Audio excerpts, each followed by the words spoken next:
जय हिंद बच्चों, आइए आज हम लोग बात करते हैं इलेक्ट्रॉन एफिनिटी की। इलेक्ट्रॉन एफिनिटी, एफिनिटी मतलब इच्छा, किसी एटम के द्वारा एक इलेक्ट्रॉन एक्सेप्ट करने के बाद अपने ऊपर नेगेटिव चार्ज बनाना, यानी कि एक इलेक्ट्रॉन एक्सेप्ट कर लेने की कितनी इच्छा है किसी एटम की, उसी को इलेक्ट्रॉन एफिनिटी बोलते हैं। अब देखिए, जब कोई एटम एक इलेक्ट्रॉन अपने आउटर मोस्ट शेल में ऐड करता है तो एक एनर्जी रिलीज होती है, ठीक है ना, कुछ एनर्जी रिलीज होती है, उसी को हम लोग बोलते हैं इलेक्ट्रॉन गेन एंथैल्पी।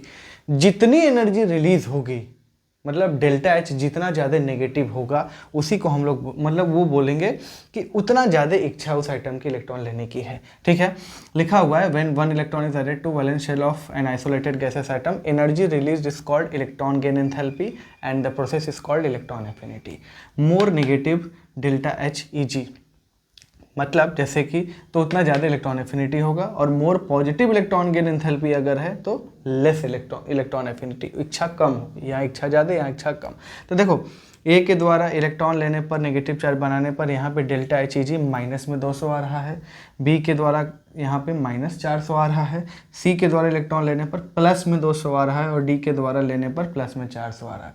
पहली बात तो जिसमें नेगेटिव आ रहा है वैल्यू डेल्टा एच का, वो एक्सोथर्मिक है, अट्रैक्शन हुआ है, उनकी इच्छा है। तो सबसे पहली बात तो ए और बी की इच्छा ज़्यादा है सी और डी के कंपैरिजन में। अब इसमें देख लेते हैं नेगेटिव किसका वैल्यू ज़्यादा है, बी का ज़्यादा है, यानी कि बी की इच्छा एक से ज़्यादा है। बात समझ में आ रही है। बाकी सी और डी दोनों की इच्छा बिल्कुल नहीं है, क्योंकि ये प्लस में है, हमको अपने तरफ से एनर्जी देना पड़ रहा है, अपने से इलेक्ट्रॉन नहीं ले रहे हैं।